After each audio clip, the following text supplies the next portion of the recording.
उधर ईरान ने अपने शक्ति प्रदर्शन को और बढ़ा दिया है।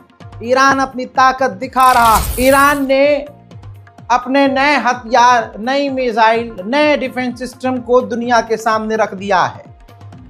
ईरान पूरी तरह से जंग की तैयारी कर रहा है और इन तमाम चीजों में आपको बता दूं, एक बड़ी खबर आई। पूरी दुनिया की नजर ईरान के इस ड्रिल पर है और इस ड्रिल का नाम 19th ग्रेट प्रॉफिट एक्सरसाइज रखा गया है। हुजूर सल्लल्लाहु अलैहि वसल्लम के नाम पर ईरान ने मिलिट्री ड्रिल रखी है। और दोस्तों, इतना खतरनाक एक्शन दिखा रहा है ईरान की खबर यह है कि ईरान के अंदर भूकंप आया है।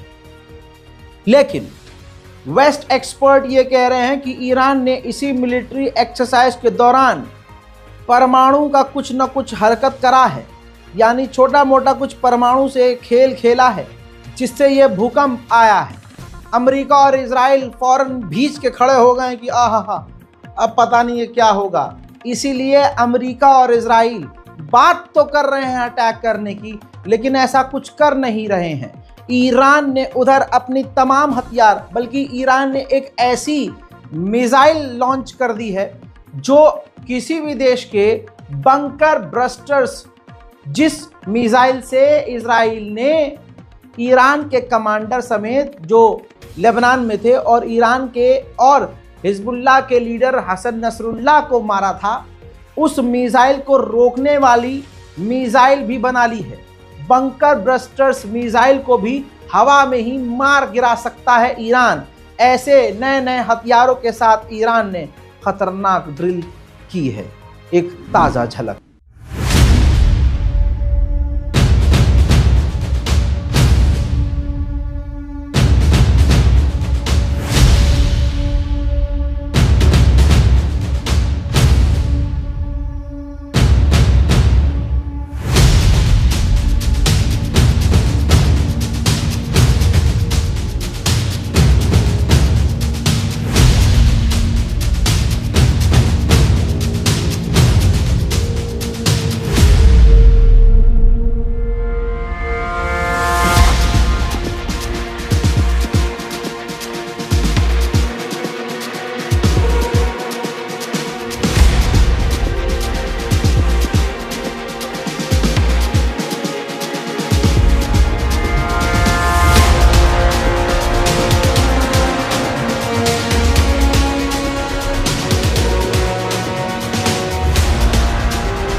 हजरात, इसके बाद खबर यह भी आ गई कि अमेरिका के पास ये लास्ट चांस है कि ईरान को रोक ले, क्योंकि अब इसके बाद ईरान को कोई रोक नहीं पाएगा और वो न्यूक्लियर पावर हासिल कर लेगा। अब ईरान की ऐसी ताकत देखने के बाद तुरंत अमेरिका के अंदर हड़कंप मचा हुआ है। सैटेलाइट ट्रैफिक दिखा रहा हूं आपको। कतर अमेरिका का एक जहाज पहुंचा है हथियारों से लदा हुआ। कतर के अंदर अमेरिका का एयरबेस है। अमेरिका ने कहा जा रहा है कि ईरान के खिलाफ वहां हथियार भेज दिए हैं। उधर फ्रांस ने अपने फ्रांसीसी लोगों को अलर्ट जारी कर दिया है कि ईरान न जाना जब तक हमास और इजराइल की डील नहीं हो जाती, यानी कुछ होने वाला है। वहीं खबर यह है कि ईरान ने अपने तमाम फौजियों को, मिलिट्री एडवाइजर्स को, कमांडरों को सीरिया से वापस बुला लिया है। हजरात, पूरी दुनिया में इजराइल का ही प्रकोप है। कहीं सरकार गिराई और बनाई जाती है तो उसमें पीछे से अमेरिका और इजराइल का ही इंटरेस्ट होता है। जस्टिन ट्रूडो ने अचानक से रिजाइन दिया, तो उसके रिजाइन देने के बाद जो प्रधानमंत्री अब बनेगा, हजरात, वो वही शख्स है जिसने कुछ महीने पहले कहा था अगर इजराइल ने ईरान के न्यूक्लियर को ख़त्म कर दिया तो इजराइल की तरफ से पूरी दुनिया के लिए ये गिफ्ट होगा। जाहिर सी बात है अमेरिका इजराइल को ये इंसान बड़ा ही फिर पसंद ही आ गया होगा। शायद इसी वजह से ट्रूडो पर प्रेशर बनवाया गया और कहा गया होगा बेटा तुम किनारे हो जाओ, अब तो हमें यही बंदा चाहिए पोस्ट पर, प्रधानमंत्री अब यही बने। हजरात उधर यूएन हमेशा, देखिए यूएन इतना बड़ा छक्का है कि फिलिस्तीन के लिए कुछ कर नहीं पा रहा है, लेकिन मुस्लिम देश हो या कोई और देश हो उसके खिलाफ तुरंत जहर उगड़ देगा। अब यूएन ने चिंता व्यक्त की है कि अपने ही लोगों को, लगभग 900 से ज़्यादा लोगों को 2024 में ईरान ने फांसी पे लटका दिया है, जिसमें महिलाएं ज़्यादा हैं।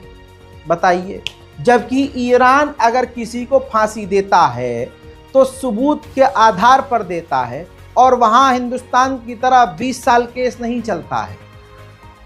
यहाँ तो बड़े बड़े कांड करके लोग बीजेपी में शामिल हो जाते हैं, वाइट कपड़ा पहन के नेता बन जाते हैं। ईरान में ऐसा नहीं है और सऊदी में भी ऐसा नहीं है। वहाँ क्राइम कम क्यों है?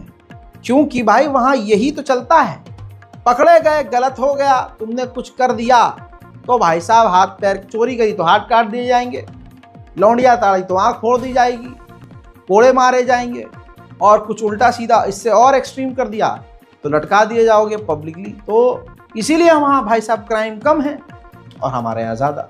लेकिन यूएन चिंता व्यक्त कर रहा है, ये बड़ा गलत कर रहा है ईरान, जो लाखों फिलिस्तीनी मार दिए उस पर यूएन कुछ नहीं उखाड़ पा रहा है। हलचल मिडिल ईस्ट में तेज हो गई है। अमेरिका के मिडिल ईस्ट के जो कमांडर हैं सेंटॉम के, वो इजराइल पहुंचे हैं और आईडीएफ के कमांडर से उन्होंने मुलाकात की है और हुथीस को कैसे रोकना है और ईरान के साथ अभी क्या करना होगा इस बारे में डिस्कशन किया है। उधर इजराइल ने एक बार फिर से थोड़ी ही देर पहले गाजा के ऊपर खतरनाक बमबारी की है। इजराइल पूरी ताकत से गाजा पर बिना रुके बमबारी कर रहा है। मेरे दोस्तों, इजराइल के टीवी चैनल पर एंकर ने साफ कहा है कि हमने गाजा का जितना नुकसान कर दिया है, गाजा को 60 साल लग जाएंगे वापस वैसा ही होने में। हजरात, उधर बताना चाहूँगा कि इजराइल ने कहा है कि जो ऑर्गेनाइजेशन हैं वो हमारे सैनिकों के ऊपर विदेश में एक्शन लेना चाहती हैं, लेकिन ये खतरनाक प्रोपेगेंडा हमारे खिलाफ है। लेकिन बड़ी बात यह है कि हमारे खिलाफ कहीं भी हमारे सैनिकों के खिलाफ वारंट जारी नहीं हुआ है। उधर इसके बाद सीरिया के नई सरकार के विदेश मंत्री यूएई पहुंचे और कहा है कि हम यूएई के साथ मिलकर काम करेंगे। उधर तुर्की ने एक बार फिर से कुर्दिश को धमकी दी है और कहा है कि सीरिया में जो कुर्द के लड़ाके हैं, अगर उन्होंने हथियार नहीं डाले तो हम बॉर्डर क्रॉस करके अंदर घुसेंगे और उन पर हमला करेंगे। उधर इजराइल ने दुनिया से कहा है कि हम तमाम इंटरनेशनल ऑर्गेनाइजेशन और दुनिया से कहना चाहते हैं कि तुर्की को रोको कि वो कुर्द पर हमला बंद कर दे। पहले तू फिलिस्तीन पर हमला बंद कर, दुनिया का प्रेशर तू नहीं लेता तो तुर्की क्यों लेगा। अब देखिए मेरे दोस्तों, मैंने ये बात पहले ही कही थी कि सीरिया के अंदर शांति आएगी नहीं। उधर मेरे दोस्तों, अब जो ड्रूस कम्युनिटी थी, माइनॉरिटी, उसने भी ऐलान करके, जो बशर अल असद के कल तक साथ थी, उसने भी ऐलान करके इस नई सरकार को ज्वाइन कर लिया है, कबूल कर लिया है। मेरे दोस्तों, इंडिया से बड़ी खबर, इंडियन ट्रेड यूनियंस, जो बिजनेस करने वाली यूनियन है और ऑर्गेनाइजेशन है, उन्होंने भारत सरकार से मांग की है कि आपने जो इजराइल के साथ लेबर डील की है उसको कैंसिल कर दीजिए, क्योंकि वो इंटरनेशनल लॉ का उल्लंघन है। कैसे? क्योंकि वहाँ अपने लोगों को बचाने के लिए इजराइल लेबर को निकाल कर उसकी जगह पर भारतीय लेबर को लेके गया है और उन लेबर को वो फिलिस्तीन के इलाकों में ले जाकर उनसे काम करवा रहा है। तो ऐसे में एक तो इंटरनेशनल लॉ का उल्लंघन कि हमसे पाप करवा रहा है, हमसे गलत काम करवा रहा है, हमारे लोगों से गलत काम करवा रहा है, और फिर उनकी ही जान बड़े खतरे में है वहाँ पर।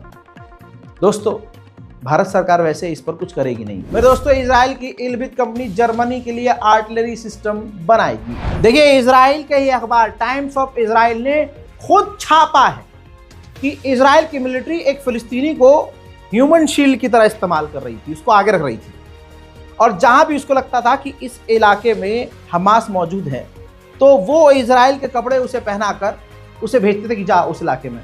वो जाते थे और उनको इसी तरह से वो हर जगह इस्तेमाल कर रहे थे इजराइल के सैनिक। और फिर बाद में इजराइल के सैनिक ने उस फिलिस्तीनी को, जिसको वो इस्तेमाल कर रहे थे, खुद ही गोली मारकर कत्ल कर दिया। यहूदी होलोकॉस्ट सर्वाइवर खुद कह रहे हैं कि इजराइल गाजा के अंदर जेनोसाइड कर रहा है। सुनिए। I am a Jewish Holocaust child survivor.